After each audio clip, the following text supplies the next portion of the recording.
지금까지 바울 사도는 로마인들에게 보낸 편지를 통해서 우리가 하나님 앞에 구원받는 방법이 무엇인가 하는 것을 설명하고 논증해 왔습니다.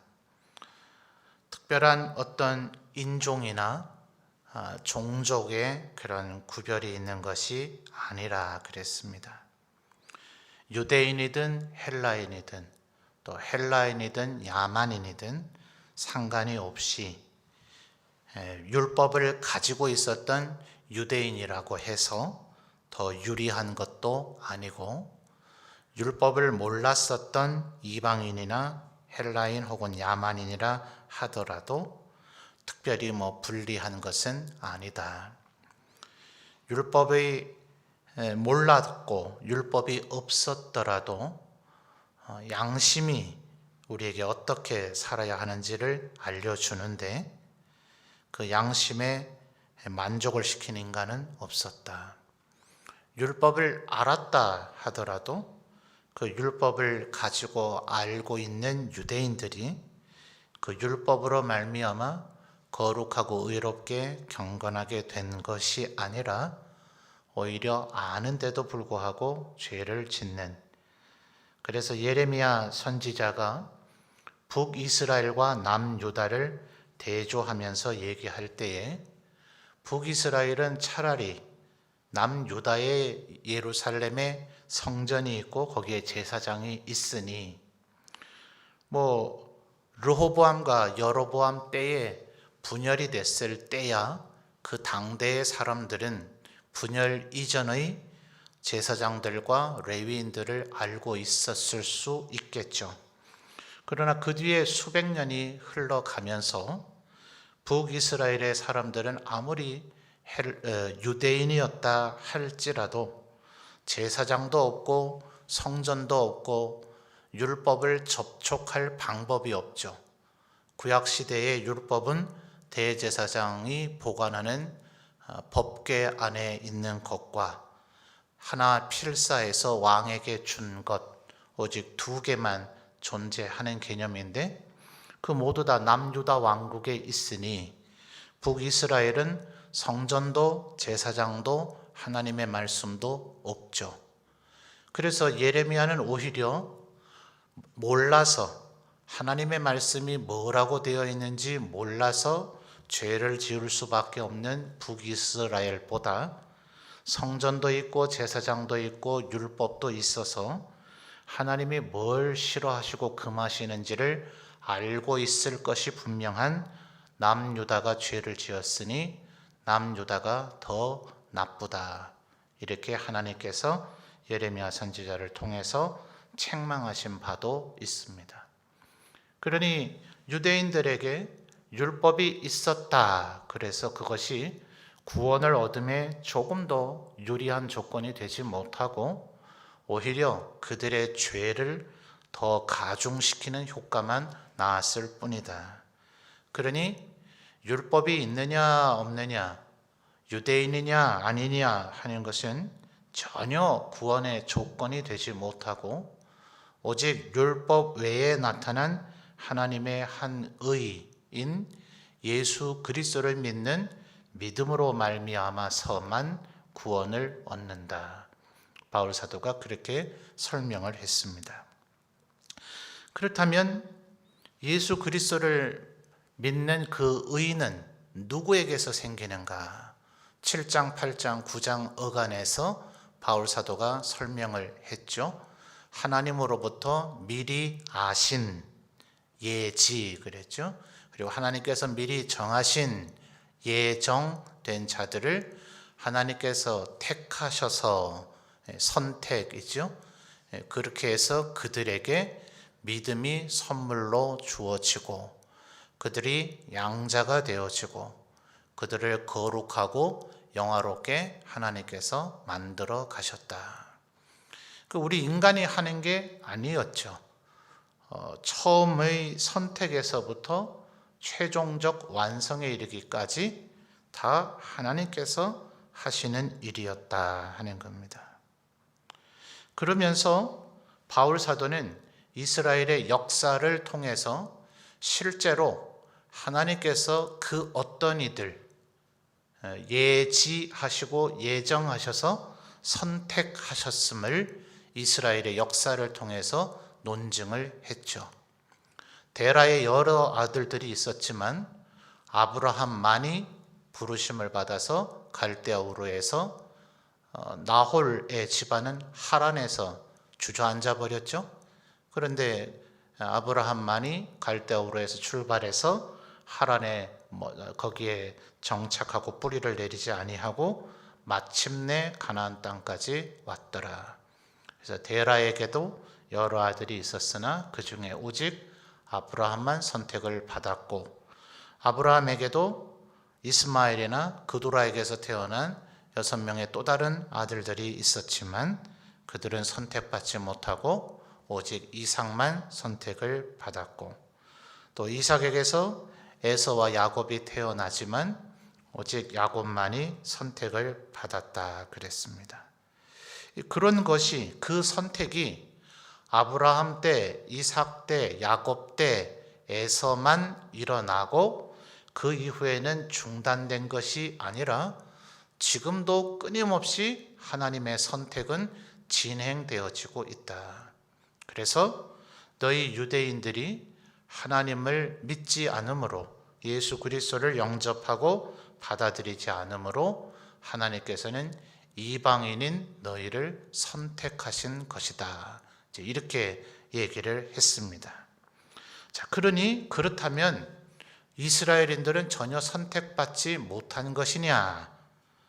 이미 지난 시간들을 통해서 바울 사도는 오늘도 13절 말씀을 보면 바울 사도가 나는 다메섹 도상에서 예수님으로부터 이방인의 사도라고 나는 그렇게 사명을 받았다.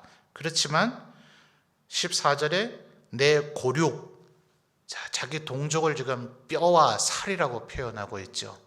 얼마나 민족을 사랑하는가 하는 것을 나타내는 표현이죠.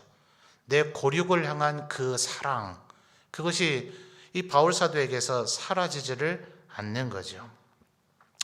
자, 그러니 과연 이방인만 선택을 받았고 유대인들은 선택받지 않았느냐? 자, 거기에 대한 이제 대답을 오늘 본격적으로 하고 있습니다. 자, 1절을 보시면 그러므로 내가 말하노니 하나님이 자기 백성을 버리셨느냐? 그럴 수 없다 하면서 1절 하반절에 바로 자기 자신이 바로 그 증거다, 그렇게 얘기를 하죠. 그래서 1절 중반절에 보니까 나도라고 표현하죠. 나도 이스라엘인이고 아브라함의 씨에서 난 자고 베냐민 지파니까 만약 하나님께서 이스라엘 사람을 전혀 선택하지 않고 완전히 유대인들은 다 버리고 이방인만 택한 거라면 나라는 존재가 없었을 것이다 하는 거죠. 또 바울 사도의 이 나도라고 하는 이 표현은 베드로나 야고보, 요한 이런 사도들에 비해서 자기는 더 정말 어떤 면에서 아주 스펙타클하게 주님의 자녀로 부르심을 받았지 않았습니까? 스스로도 노년이 될 때까지 나는 악행자고 포행자고 죄인 중에 괴수라고 자기가 저질렀던 스데반 집사를 죽음에 이르게 만들고 또 예루살렘에서부터 다메섹까지 진행해 가는 어간에 수많은 그리스도인들을 결박하고 핍박하고 죽음에 이르게 했던 그 죄악. 그러니 하나님 앞에 자기는 선택받지 못했어야 마땅한 사람인데도 불구하고 자기도 하나님께서 선택을 하셨더라. 그러니 유대인들 가운데 왜 선택한 이들이 없겠느냐?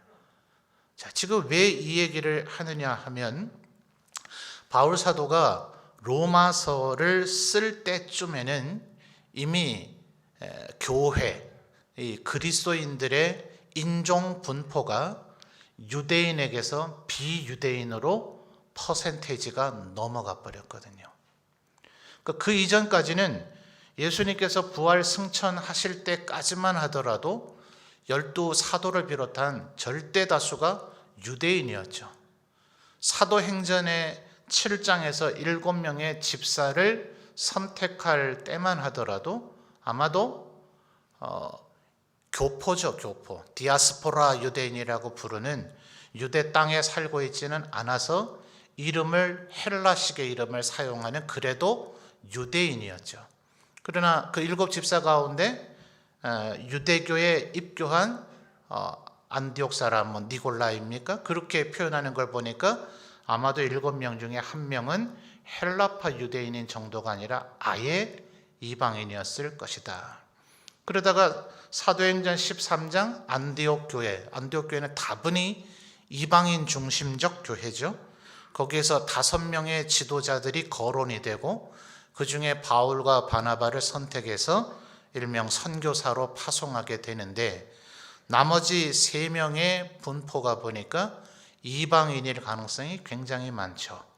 헤롯의 젖동생 이렇게 표현이 됐는데 헤롯은 에돔의 후손인 이두메인이고 우리 한국은 왕족의 유모는 그냥 종, 궁녀, 상공, 누수리 뭡니까? 하여튼 전혀 신분이 다르죠. 서양 사회는 유모는 그 왕자의 이모나 고모나 하여튼 그런 친척 가운데서 오히려 선발이 되어지죠. 그러니까 젖동생이라 하는 것은 이 헤롯을 젖을 먹여서 키웠던 그 유모의 실제 아들을 얘기합니다. 그러니까 이건 아마도 6촌 내지 8촌 그 어간쯤 된 사람일 가능성이 많다. 이게 이제 신학자들의 한결같은 이야기이고요. 또 13장에 나타난 그 안디옥 교회 5명의 지도자들의 이름 중에는 이제 아프리카인으로 보여지는 그런 어휘 표현이 나타나죠. 그러니까 7집사를 선발하고 안디옥 교회 5명의 지도자가 거론되면서를 보면 점점 교회 안에 전체 교회입니다. 특정한 예루살렘 교회나 안디옥 교회나 에베소 교회나 이런 특정 한 도시의 교회를 얘기하는 것이 아니라 로마 제국 안에 있는 지중해에 있는 모든, 그래서 우리 사도신경에서 고백하는 거룩한 공회, 이게 원래는 공교회라고 하는 말의 더 줄인 말이죠. 그래서 Holy Catholic Church예요. 그러니까 예수님이 우리의 머리가 되시고 우리가 그의 몸이라 할 때의 이 몸은 점촌제일교회만을 얘기하는 게 아니고 장로교회만을 얘기하는 게 아닌 거죠. 또 이 시대에 현재 살아 육신을 입고 숨을 쉬고 있는 교회만을 얘기하는 게 아닌 거죠. 예수님 당시 때로부터 예수님 다시 오실 때까지의 시 공간을 초월한 모든 교회를 하나의 그리스도의 몸이라 하는 거예요. 그러니까 그 몸, 전 우주적이고 전 시대적이고 전 공간적인 그리스도의 몸을 공교회라, 이제 이렇게 이야기를 하는 겁니다. 그 교회의 지금 구성이 이 로마서를 쓰고 있을 때쯤 이미 유대인보다는 비유대인의 비율이 많아지고 있을 때라는 거예요. 자, 그러면 로마 제국, 온 우주, 당시 로마 제국 안에 온 열방의 그리스도인들이 점점 많아지고 있는데 그들은 한결같이 이방인이더라는 거예요. 유대인은 날이 가면 갈수록 점점 비율적으로 적어지고 있는 거예요. 그러니 이제 이런 질문 혹은 이런 궁금함에 바울 사도가 대답할 것이 생긴 거죠. 그러니까 이제는 완전히 이방인만 선택한 것 같아 보일 수 있지만 그렇지는 않다는 거예요. 첫째 증거가 뭐라 그랬어요? 1절 상반절에 내가 바로 그 산 증거다. 만약 하나님께서 유대인을 완전히 버리고 이방인만 선택하기로 하셨다면 나 같은 사람은 그리스도인이 되지 못했을 것이다. 자, 두 번째는 2절에서부터 4절 어간까지 나타나는 이스라엘의 역사 안에 있었던 증거죠. 바로 북이스라엘의 아합 왕이 통치하던 시절. 그 이전에도 북이스라엘이든 남유다든 우상 숭배가 아주 횡행했죠. 그러나 그때는 마치 무슨 보험을 여러 군데 들어놓는 것처럼 이스라엘인들이 바알이 곧 하나님 아니냐, 뭐 이런 식의 사고가 있었어요.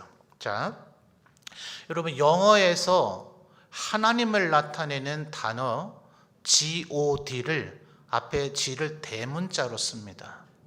그걸 그냥 소문자로 쓰면 그냥 귀신을 나타내는 그런 단어가 돼요. 이슬람에서 그들이 섬기고 있는 신이 뭡니까? 알라죠, 알라. 그렇죠? 근데 그 이슬람이 횡행하고 있는 지역의 그쪽 아랍어에서 하나님을 뭐라고 표현해야 될까요? 알라예요, 알라.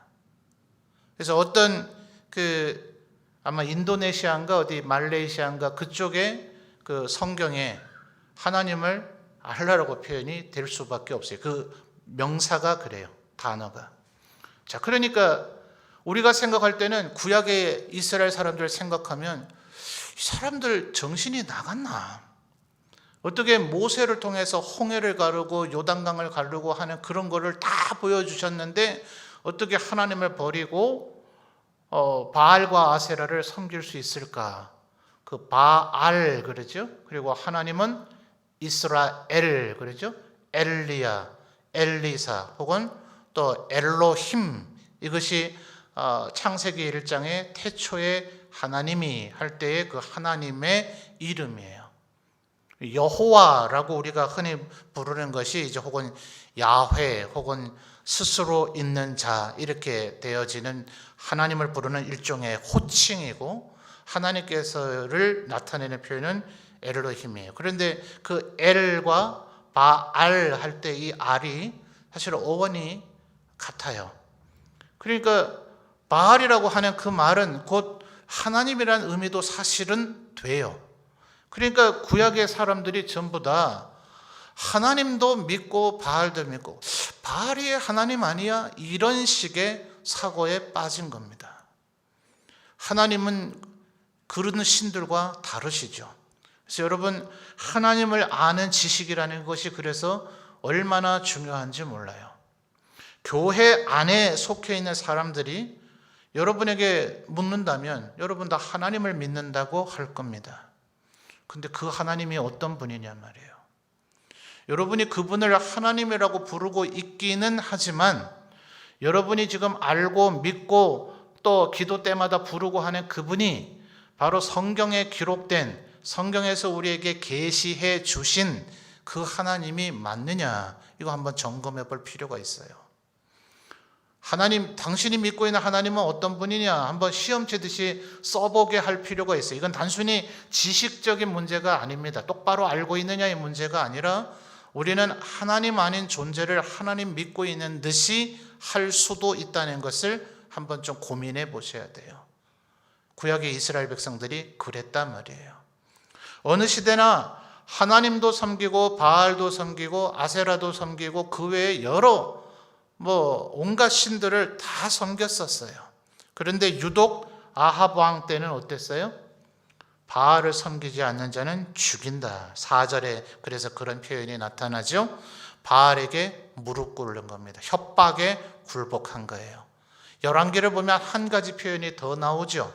협박하기 전에 알아서 자기가 축복을 많이 받고 싶어서 하나님 한 분만으로는 안 돼. 이래서 바알까지도 이미 적극적으로 믿고 섬기고 있었죠. 그래서 그것을 바알에게 입맞춘 자라 이렇게 표현을 합니다. 엘리야는 워낙 바알과 아합과 이세벨이 바알을 섬기지 않는 자는 다 죽였기 때문에, 그래서 바알 왕의 국내 대신이라 그러죠. 오바댜라고 하는 사람이 하나님의 선지자 100명을 50명씩 동굴에다가 숨겨놔야만 될 정도였다. 안 그러면 눈에 뜨이면 다 죽는 거죠. 무조건 죽이는 겁니다.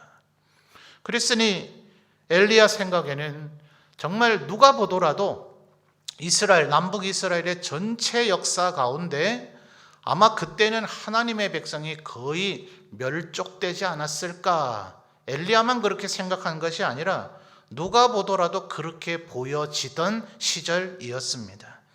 그런데 4절에 하나님께서 그 엘리야에게 하신 대답이 뭐라 그래요? 내가 바알에게 입맞추지 아니하고 바알에게 무릎 꿇지 아니한 자 7,000명을 4절 하반절 보십시오. 뭐라고 표현합니까? 남겨두었다. 바로 여기에서 5절 하반절에 얘기하는 소위 남은 자라고 하는 이 개념이 나오는 겁니다. 물론 엘리야 때에만 처음 거론된 얘기는 아니죠. 이사야 선지자는 뭐 조금 뒷시대이긴 합니다만 엘리야 때 처음 얘기된 것은 아니고 상수리 나무가 배임을 당할지라도 그 구루터기가 남아있는 것 같이라고 얘기하시듯 구약 성경 여러 곳에서 이 남은 자에 대한 개념을 이야기하고 있습니다. 그러니까 지금 바울 사도가 로마에 편지를 보내는 이때에 유대인들이 대부분 지금 하나님을 믿지 않고 예수 그리스도에게로 돌아오지 않는 것 같지만 하나님께서는 지금까지 그렇게 하셨듯 이 이스라엘 백성들에서도 2절을 보시면 하나님이 그 미리 아신 자기 백성, 이미 7장 마지막 부분에서 이미 바울 사도가 얘기했던 부분이죠. 하나님께서 미리 아신 그들을 예정하시고 그들을 택하셔서 기름 부으시고 거룩하게 하셨다. 바로 그들 말입니다. 그러니까 그들 가운데서 남은 자가 있다는 거죠. 그러니 이것은 유대인이 하나님 백성 될 우월함이 있고 이방인은 아니었고 이것도 아니고, 그러니 반대로 이제는 유대인은 안 되고 이방인이 되고 하는 이 역전이 일어난 건 아니라는 거예요. 언제든 하나님께서는 유대인이든 이방인이든 상관없이 하나님이 예정하시고 선택하신 자들을, 그래서 7절 말씀을 보면 그런즉 어떠하냐, 이스라엘이 구하는 그것을 얻지 못했다. 자기 힘으로 구하는 거죠. 구하려고 하면은 얻을 수는 없어요. 중반절에 택하심을 입은 자가 얻게 됐어요. 그런데 7절 하반절을 보니까 또 다른 남은 자들이라고 하는 표현이 나오죠. 자, 요 남은 자는 지금 4절과 5절에 얘기한 그 남은 자가 아닙니다. 수많은 사람들이 하나님을 믿지 않아요. 그래서 하나님께서는 그들 중에 남은 자를 하나님의 백성이 되게 하셨다. 7절에서는 지금 반대로 얘기하는 겁니다. 하나님의 택하심을 받은 자들이 있는데 그 남은 자들, 그래서 우리 한글도 이제는 번역본들이 한 6, 7종이 되거든요. 그래서 대다수의 다른 번역본들은 요 7절은 헷갈리지 않도록, 성도들이 헷갈리지 않도록 하기 위해서 그 나머지들은 이렇게 바꿔놨어요. 원어는 똑같습니다. 그 단어가, 자, 이렇게 앞으로 한번 보세요. 우리 옛날 학교에서, 초등학교에서 운동 경기할 때 청백전 많이 하죠. 자, 청팀과 백팀이 있을 거 아니에요. 그렇죠? 자, 청팀의 입장에서 볼 때는 우리 편이 아닌 남은 자, 그건 어느 팀이에요? 백팀이죠. 백팀의 입장에서 볼 때는 우리 편이 아닌 남은 자 누구예요?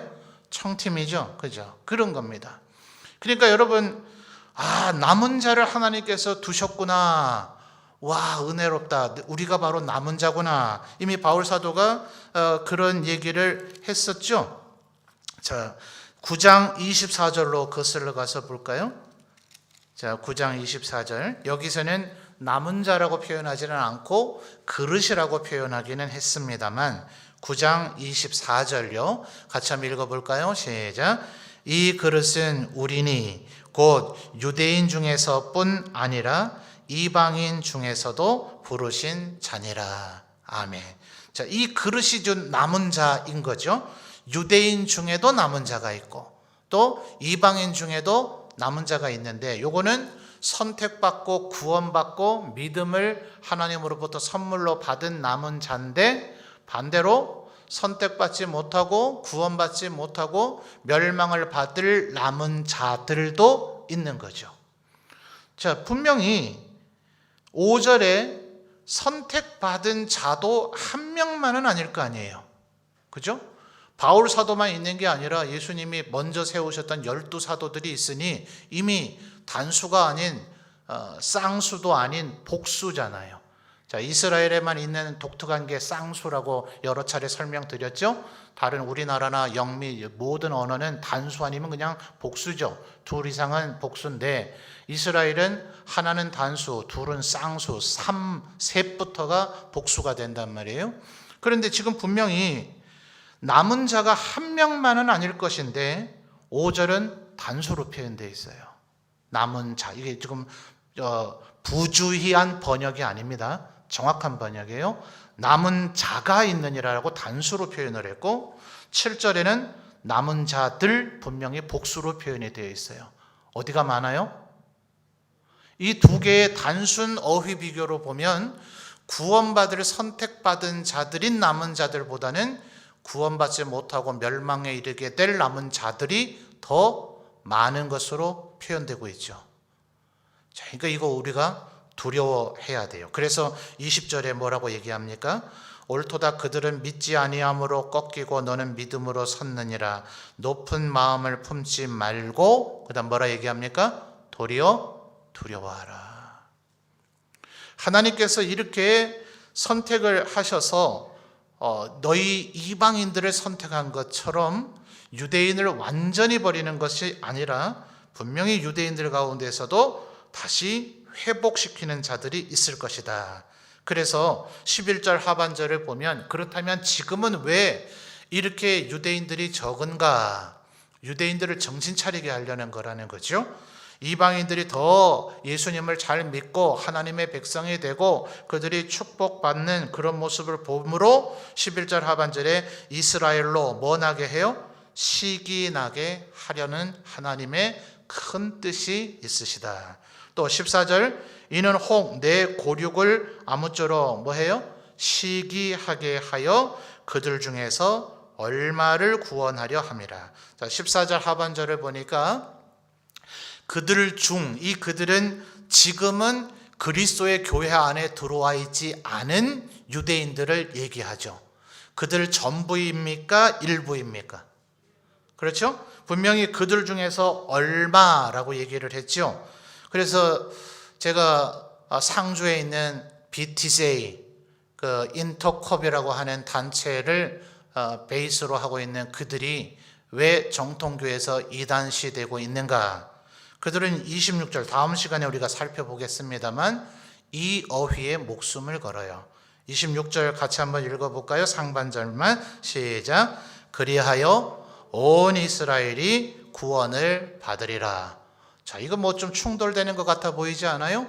분명히 14절에서는 그들 중, 이 그들이 누굽니까? 유대인이죠. 이스라엘인들이죠. 지금 하나님의 교회, 그리스도의 교회, 기독교인이 되어 있지 않은 유대인들 중에서 얼마를 구원하려고 하신다고 분명히 부분을 얘기했는데 26절에는 그리하여 그 다음 무슨 단어가 나와요? 온이라고 했죠. 온은 뭡니까? 전체를 나타내는 표현이죠. 그래서 예수님 재림하시기 전에 유대인들의 회심이 어떻게 일어날 것인가? 지금도 유대인들은 구약 성경만 부여잡고 예수님을 메시아라고 인정하지 않죠. 물론 소수의 메시아닉 주라고 해서 우리처럼 예수 믿는 유대인들이 있기는 있어요. 그런데 여전히 유대인 중에서는 소수에 불과합니다. 정통 유대인들은 여전히 예수는 인간에 불과하다, 뭐 이렇게 생각을 하고 있어요. 그러니까 예수님 다시 오시기 직전쯤이 되면 이 유대인들 중에 14절의 근거대로 지금보다는 조금 더 많은 그 어떤 얼마가 예수님을 믿게 된다는 얘기인가? 아니면 예수님 오실 때에 육체를 입고 살아 숨쉬고 있는 당시에 존재하고 있는 모든 유대인들이 26절대로 온 이스라엘이 구원을 받으리라 했으니 모두 다 구원을 받는다는 얘기인가?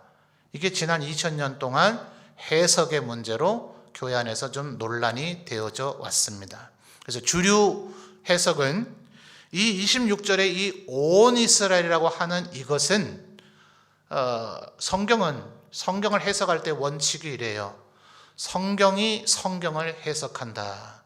일반 논리에서는 그러면 안 되죠.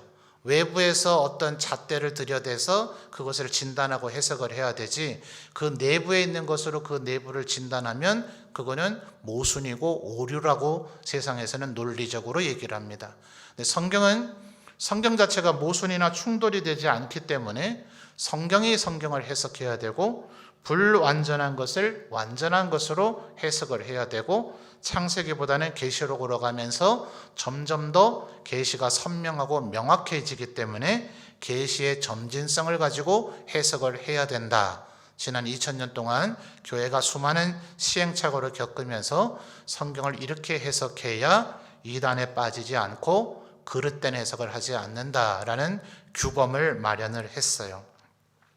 그런 각도에서 본다면 26절의 이 온이라고 하는 단어는 지금 바울 사도가 일관되게 얘기하고 있는 하나님의 그 숫자, 엘리야 때처럼 7,000명이라고 할 수는 없겠지만 분명히 하나님만 아시는, 유대인 중에 누구에게 미리 예정하셔서 선택하시고 구원하고 믿음을 선물로 주려고 하셨는지는 오직 하나님만 아시겠죠.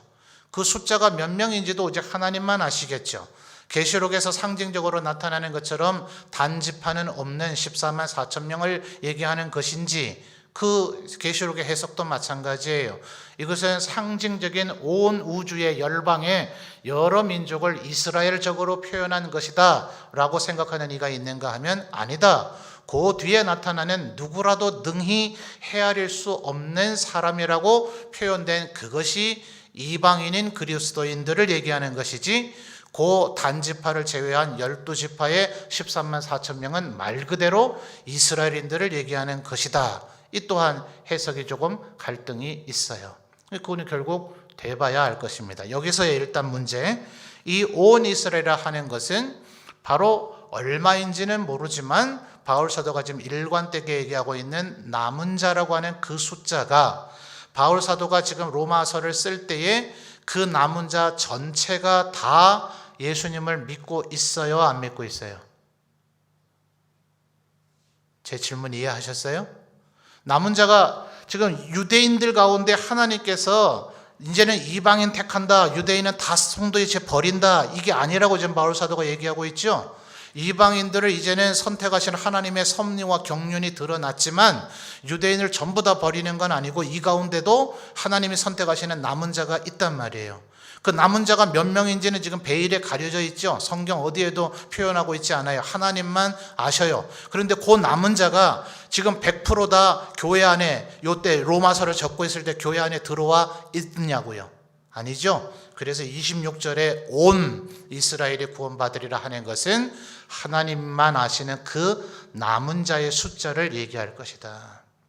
그래서 그 남은 자들이 지금도 바로 요 지금 로마서를 적을 때 14절로 돌아오시면 일부는 이미 하나님의 백성이 돼 있죠. 그리스도의 교회 안에 들어와 있죠.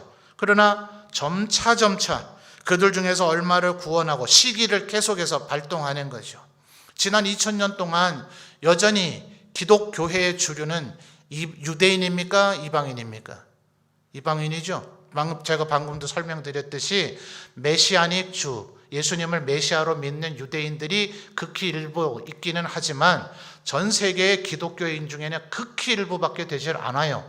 그러니까 지금도 AD 지금 한 80년, 90년 어간쯤에 로마서가 쓰여졌다고 보는데 AD 8, 90년에만 이스라엘인들이 시기를 하고 있는 게 아니라 지금도 2020년에도 유대인들 중에 일부는 하나님께서 우리 유대인보다 이방인들을 이제는 더 축복하시고 들어 쓰고 계시는구나. 이거 큰일 났는데 나도 이제 분발해서 다시 하나님 말씀을 잘 들어야 되겠는데 라고 하면서 2020년에도 지금도 시기하여서 다시 하나님 앞에로 돌아오는 유대인들이 있다는 말이에요? 없다는 말이에요? 있단 말이에요. 그래서 지금 14절은 계속해서 진행되어지는 유대인 중에 남아있는 자들의 회심을 얘기하고 있는 것이고, 26절은 예수님 재림하시기 직전에는 그 숫자가 다 차게 될 것이다. 이건 유대인뿐만이 아니죠. 이방인들도 주께서 예수님이 재림하시면 더 이상의 구원의 진전은 일어나지 않습니다. 그 순간에는 이제 심판이고, 이제는 새하늘과 새 땅인 천국이 열리고, 그리고 지옥으로 불못에 이 마귀, 사탄, 이단, 적그리스도, 거짓 선지자들은 다 빠져지게 되는 영생과 영벌의 심판이 있을 뿐입니다.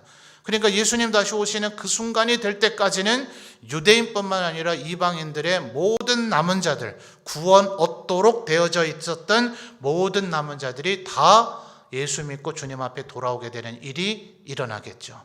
그래서 지금 이 남은 자는 바로 그것이다는 거예요. 그래서 오늘 우리가 이 부분을 통해서 우리가 알 수 있는 것은 우리가 남은 자가 되었다는 것이 얼마나 축복인가 하는 것입니다. 자, 8절과 9절을 보시면 이것은 하나님의 섭리죠. 출애굽기를 보면 바로를 더 강팍하게 하셨다 이런 표현이 나옵니다. 그러면 모세한테는 이스라엘 백성 출애굽시키라고 그렇게 사명을 주시고 바로를 강팍하게 하면 모세를 더 힘들게 하시는 겁니까? 그래서 그것은 대표적인 번역의 미흡함이라고 학자들은 얘기를 해요. 우리 한국의 신학자들이 바로를 강팍하게 하셨다라고 번역하면 안 되고 바로를 강팍한 채로 그대로 두셨다. 자, 강팍하게 되는 건 하나님이 등대 밀어요, 등대 밀지 않아요? 성경은 일관되게 뭐라고 얘기합니까? 마귀는 우리를 템테이션, 유혹하지만, 그래서 주기도문에 뭐라 그랬어요? 시험에 들게 하지 마옵시고. 야고보서에서 뭐라 얘기합니까? 하나님은 우리를 유혹, 템테이션에 빠지도록은 하지 않으시지만 우리가 상 받을 만큼 성장하고 성숙했는지 늘 시험 테스트하신다. 그러니까 지금 마귀 사탄이 또 바로가 자기 스스로 지금 죄의 유혹에 빠진 것이지 하나님이 등 땜인 것이 아닙니다. 그래서 8절과 9절도 마찬가지예요. 내가 남은 자인가 아닌가 하는 건 이거 보면 아는 거예요. 자, 그러면 예를 들어 오늘 이 자리에 와서 내가 오늘은 한번 작정하고 설교를 한번 안 들어볼까? 예배 드리려고는 오긴 왔지만 내가 남은 자라면 내가 무슨 짓을 하든 설교가 내 귀에 들려주고 내가 은혜가 되고 내가 감동이 되어야 될 것 아니냐, 이런 식의 생각을 하면 안 돼요. 이것은 우리가 우리의 인생을 마치고 나서 보면 아는 거예요. 신비로움입니다.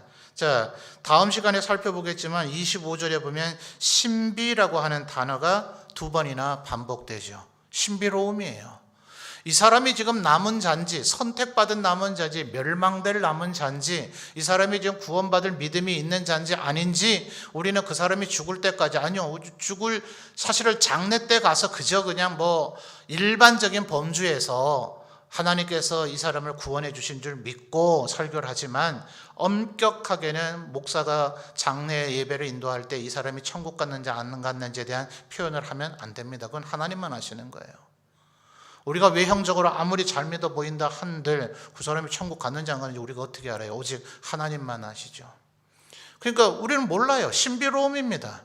나중에 천국 가서 그때 확인해 보세요. 우리가 왔을 것이라고 기대하고 있는 그 사람이 거기에 있는지 확인해 봐야 되는데, 분명한 것은 하나님께서 선택하신 자들은 8절과 9절에 이런 양상이 안 나타난단 말이에요. 그들이 혼미해요, 심령이.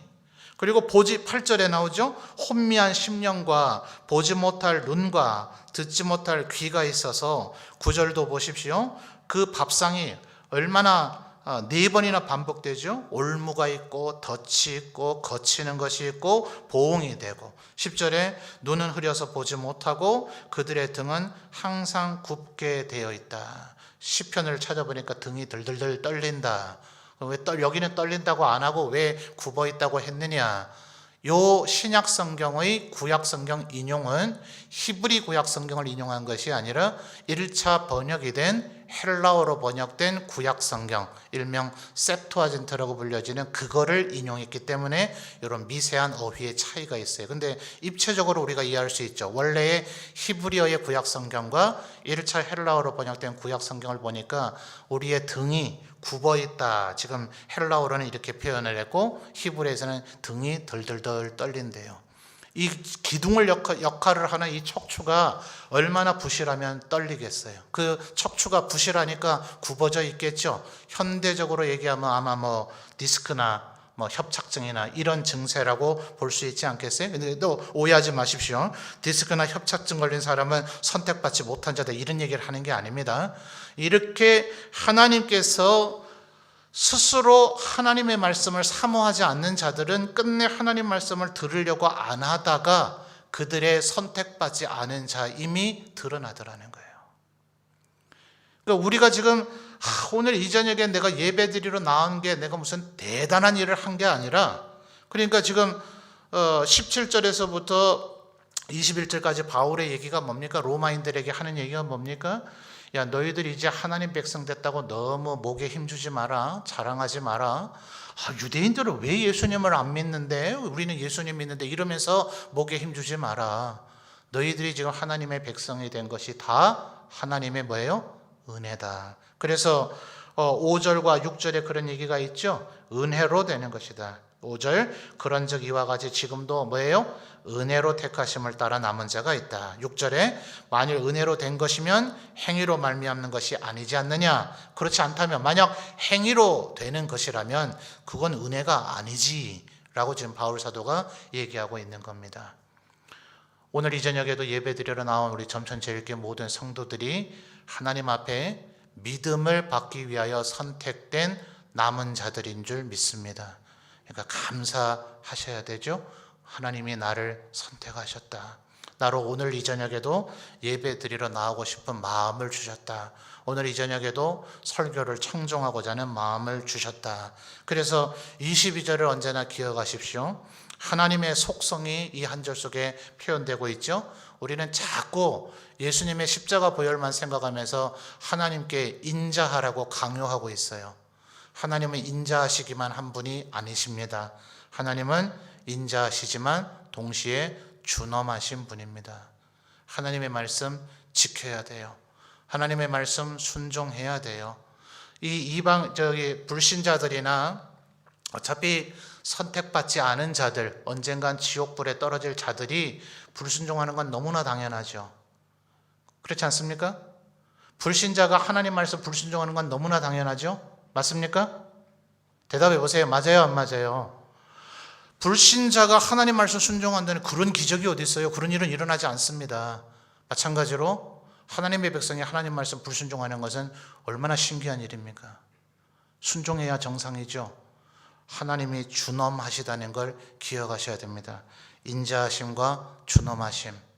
나를 남은 자로 선택해 주셔서 나를 구원해 주셨으니 이제는 내가 얼마나 하나님의 말씀에 순종해야 되는가. 그러나 그럴지라도 여러분 좌우에 혹은 주위에 혹은 저 사람은 아마도 남은 자가 아니었던가 봐. 그러니까 지금 저러고 살고 있겠지. 그러니까 요즘 교회를 안 오겠지. 몇 년 전부터 이제는 신앙생활 안 하는 이유가 그래서겠지라고 추측하거나 단언하면 돼요, 안 돼요? 말 그대로 언제 그들이 돌아올지 몰라요. 그 얘기를 지금 11절, 12, 13, 14절에 얘기하고 있죠. 하나님께서 유대인들을 돌아오게 하실 것이다. 너희 이방인이 하나님 백성 된 게 이렇게 영광되고 온 세상을 충만하게 만들고 기쁜 일이라면 원래부터 하나님의 백성이었던 이들이 다시 하나님 앞에 돌아오게 되면 그게 얼마나 영광스럽고 기쁜 일이겠느냐. 23절 24절에서도 그 얘기를 하죠. 너희는 돌감람나무였는데 참감람나무의 젖붙임을 받아서, 이게 잘못 젖붙이면 그 돌감람나무 가지는 죽어버리겠죠. 잘 젖붙여야 이 돌감람나무가 참감람나무 그 줄기에 붙어서 살게 될 거 아니에요? 그러니까 원래부터 참감람나무 가지였던 그 가지를 다시 잘려져 좀 나가 있었었는데 다시 젖붙이는 건 얼마나 더 쉬운 일이고 더 잘 될 것이고 더 열매를 잘 맺게 되겠느냐 하는 얘기입니다. 그러니까 누가 구원받은 자인지 누가 남은 자인지 우리 인생 끝나봐야 하는 겁니다. 그러니 절대로 자고하지 말고 늘 언제나 겸손히, 그리고 누가 하나님의 백성 된지 모르니 도저히 하나님 믿지 않을 것 같아 보일지라도 전도하고 기도하고자 하는 마음이 중단되면 안 됩니다. 때때로 교회 안에서도 누군가를 섬기고 권면하고자 할 때에 참 이렇게 권면을 안 듣나, 이렇게 말을 안 듣나라는 생각이 들 수 있죠. 그럴지라도 또 해야 됩니다. 그럴지라도 여전히 사랑하고 섬겨야 됩니다. 하나님께서 그를 언제 돌아오게 하실지 모르기 때문에 그렇습니다. 이것이 이 마음을 먹은 자가 진정한 남은 자겠죠. 내가 그냥 나만 남은 자다 이렇게 교만한 마음을 먹은 자는 아마도 남은 자가 아닐 것입니다. 하나님 앞에 이 긍휼과 은혜를 입은 남은 자로 살아가시는 저와 여러분이 되시기를 바랍니다.